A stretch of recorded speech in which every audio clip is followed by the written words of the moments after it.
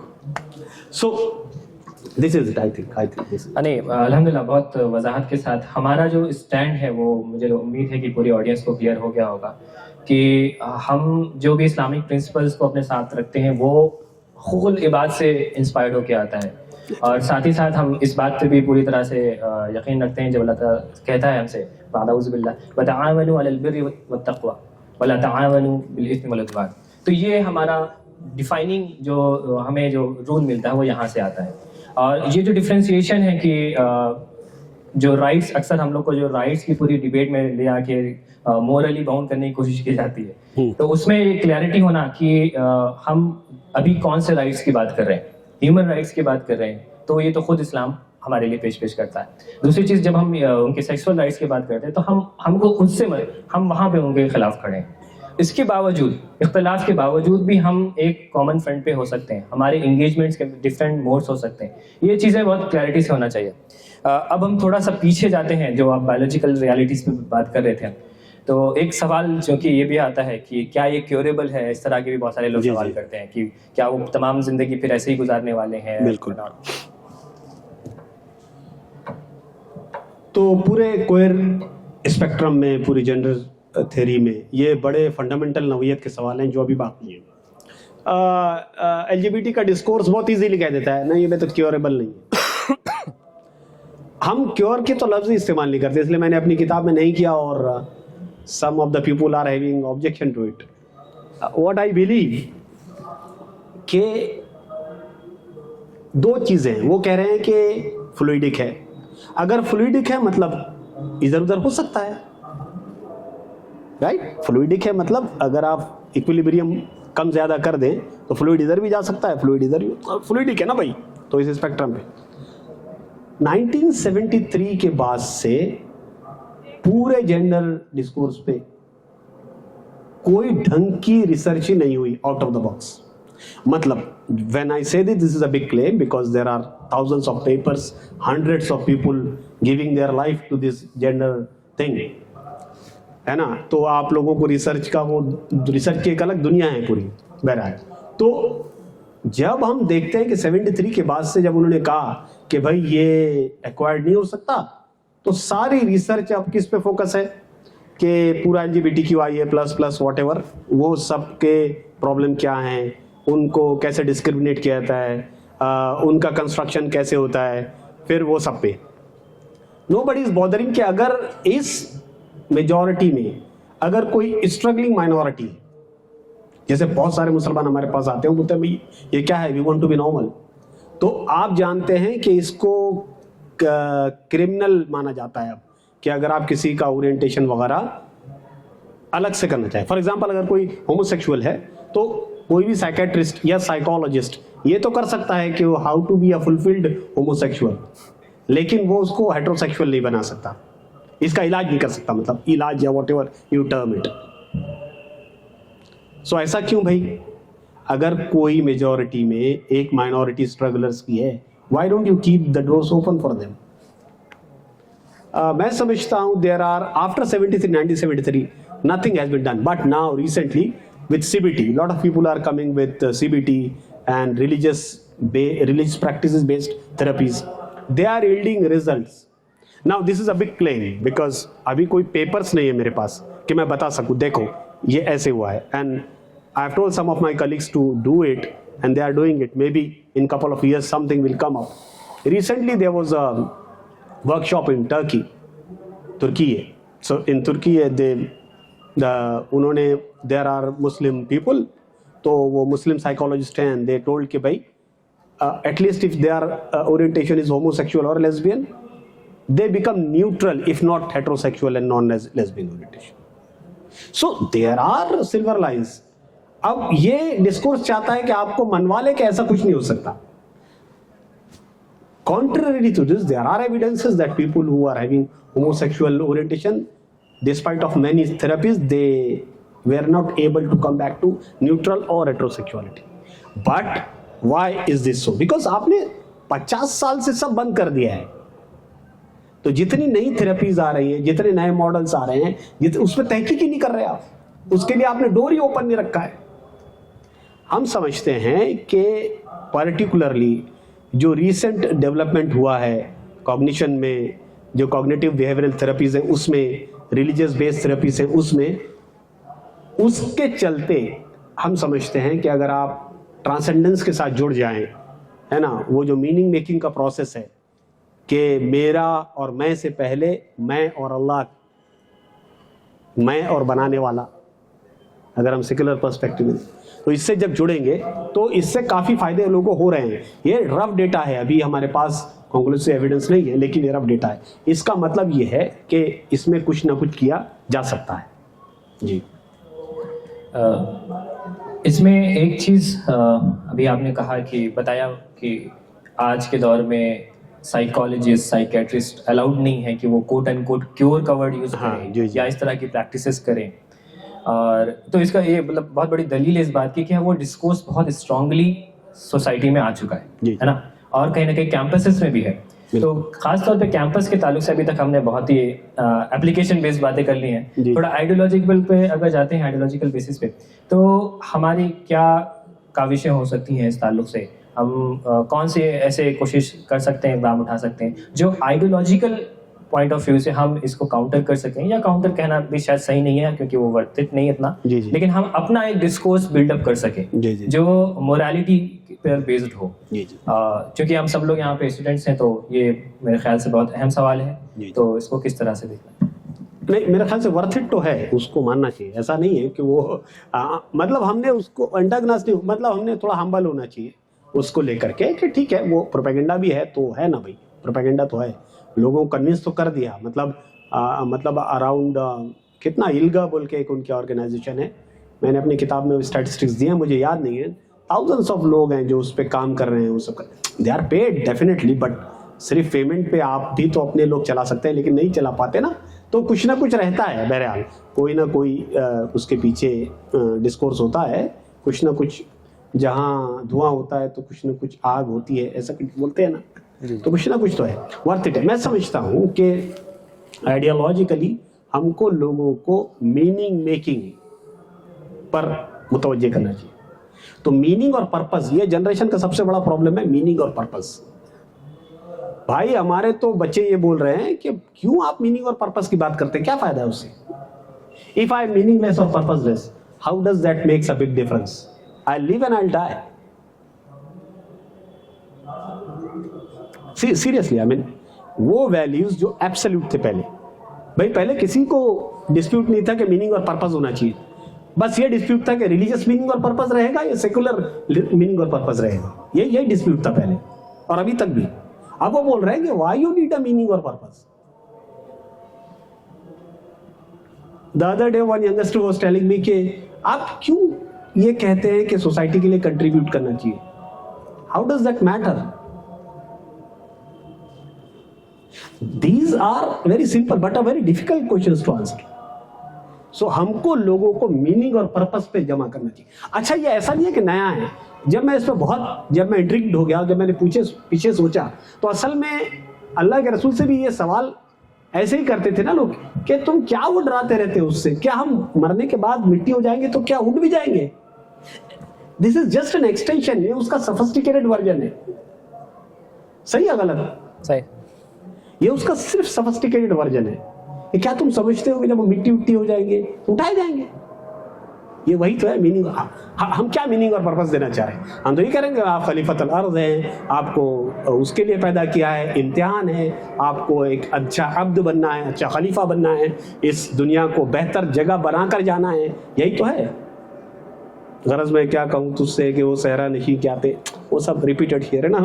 गरज में क्या कहूँ तुझसे कि वो सहरा नशीं क्या थे, जहाँ गिरो जहाँ दारो जहाँ बानो जहाँ आरा, जहाँ गिरो जहाँ बानो जहाँ दारो जहाँ आरा।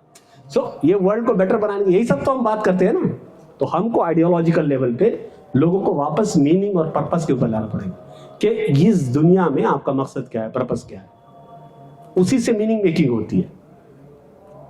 और जूडिथ बटलर वही तो कह रही है। हम उससे बहुत सारी चीजों पे इख्तलाफ करते हैं, लेकिन उसने ये बात सही कही कि you construct your own world around you. तो वो जो वर्ल्ड है वो वर्ल्ड आपका वर्ल्ड होना चाहिए। ये है वो आइडियोलॉजिकल पिन जिसके ऊपर लोगों को, स्टूडेंट्स को हमको लाना। ये आइडियोलॉजिकल पिन है कि जूडिथ बटलर जिस वर्ल्ड के कंस्ट्रक्शन की बात कर रही है, हम चाहते हैं कि लोग वो वर्ल्ड कंस्ट्रक्ट करें ट्रांसेंडेंस के साथ, हिदायत के साथ, वही के साथ।